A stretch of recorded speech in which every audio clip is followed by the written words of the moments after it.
Hey, it's Craig. I just wanted to let you know that you can listen to Canadian History X early and ad-free on Amazon Music, included with Prime. Greetings and welcome to another episode of Canadian History X. If you like, you can support the podcast for as little as $3 a month. Just go to patreon.com/CanadaEHX.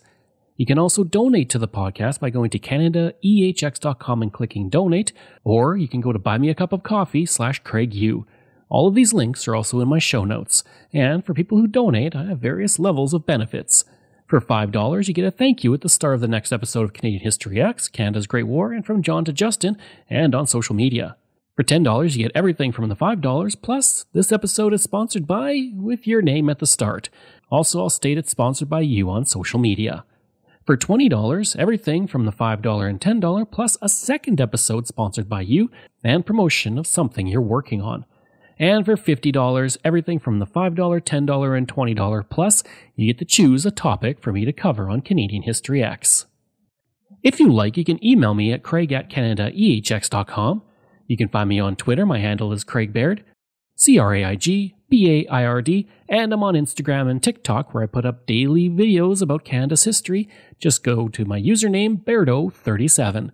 And you can find weekly videos on Canada's history on my YouTube channel. Just go to youtube.com/c/CanadianHistoryX. If you want to find transcripts of every episode I've ever done, you can go to my website, CanadaEHX.com. And there's over 700 posts on Canada's history there. The area around where Villeneuve is today was mostly the home of the Cree people. The Plains Cree and the Woodland Cree occupied the territory, but it was also the northern reaches of the territory of the Tsuut'ina people. The bison would migrate up to the area in the summer, providing a valuable food source, and today Villeneuve is only an hour away from Elk Island National Park, where one of the largest bison herds in Canada can be found. In 1878, an Indigenous leader named Yellowhead left eastern Canada to escape a bounty on his head from the Americans, and he reached St. Albert in what was then the Northwest Territories. He asked Father Albert Lacombe to arrange a home for himself and his people. To that end, the Michel Reserve was created nearby, sitting close to where Villeneuve is today. This reserve, created in 1880 and covering 100 square kilometers, remains the home to the Michel Band. Throughout the 20th century, due to covering agricultural land, the Indigenous on the reserve came under pressure to surrender their land to settlers, and over the course of half a century, the size of the reserve began to shrink. At the time, the Indigenous could not vote unless they gave up their treaty rights under the Indian Act. On March 31, 1958, 2 years before the Indigenous were granted the right to vote, the Michel Band removed its status and enfranchised, becoming the only Indigenous band in Canada to do so in the 20th century. Today, the Michel Band is comprised of Indigenous with Cree, Iroquois, and Métis ancestry. The origin of Villeneuve comes from Archbishop Émile Joseph Legal, who created a parish at Villeneuve in 1897 on the request of the local residents who did not want to go all the way to St. Albert to pray. Originally known as St. Pierre's, Villeneuve would change its name to its current one in 1900 when it got its post office to honor Frederick Villeneuve, the representative of the area in the Northwest Territories Legislative Assembly. I'd like to take a break away from the episode for a second to talk about ExploreNet. I spent most of my life living in rural areas in Canada, and I remember the days of dial-up internet and spotty high-speed service. For the past 3 years, I have been a customer of ExploreNet, and I can honestly say that it is the best rural internet I have ever had. My job as a podcaster means I spend a lot of time researching online, interviewing people over Zoom, and uploading content. Through it all, ExploreNet has provided me with excellent service. When I'm not working, I enjoy streaming content on several streaming platforms, and even doing some online gaming with a friend in Ontario. ExploreNet allows me to do all of that with ease. Right now, they offer up to 50 megabits per second on their new LTE network with unlimited data. Their service has only become faster and better since I first signed on. Today and beyond, ExploreNet is investing in building and upgrading the network at a rapid pace. ExploreNet is rural, and that is their route, and that is their focus.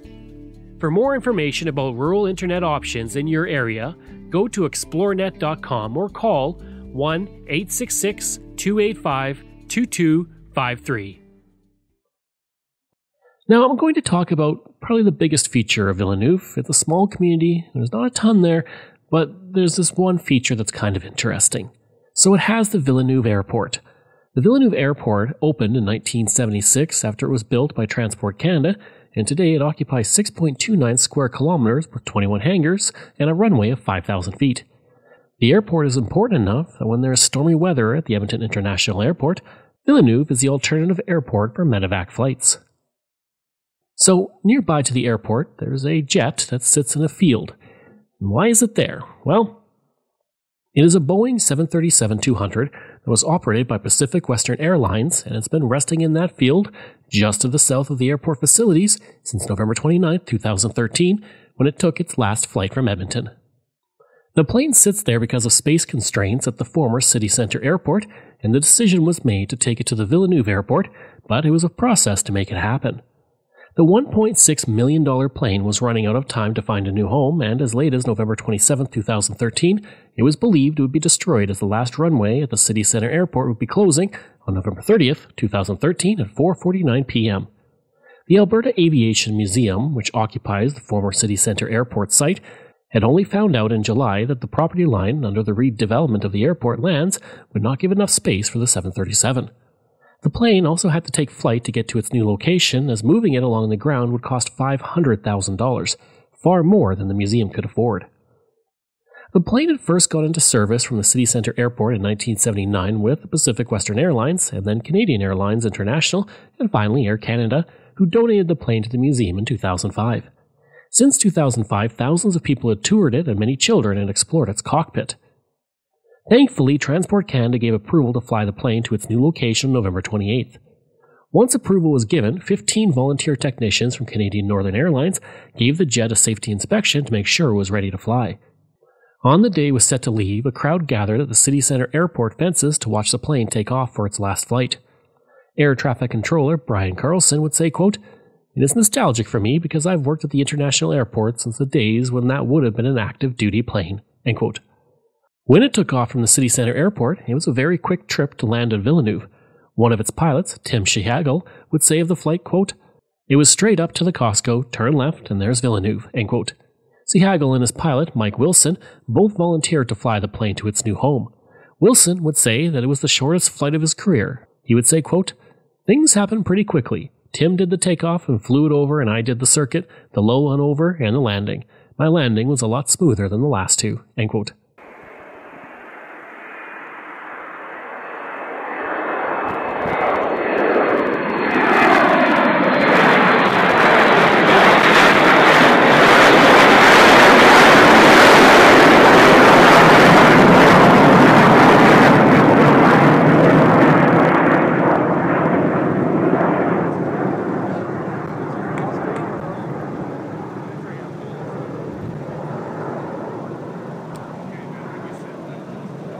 Yeah, we both, one of many people that would, that jumped at the chance to, have an opportunity to fly this airplane, its last flight out of the city airport. And, fortunately, we were picked to do it, so.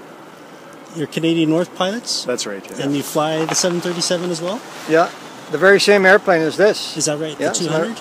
200, we fly the 737-200 and the 300. So it's one of your shorter flights, I imagine. Can you tell me about how it went? Definitely. Probably the shortest flight, yeah. Things happened pretty quickly. But, Tim did the takeoff and flew it over, and then I did the circuit, the low and over, and the landing. Okay. And how did it compare to your usual flights? Well, my landing was a lot smoother than my last two. Mike did a perfect landing here in Villeneuve.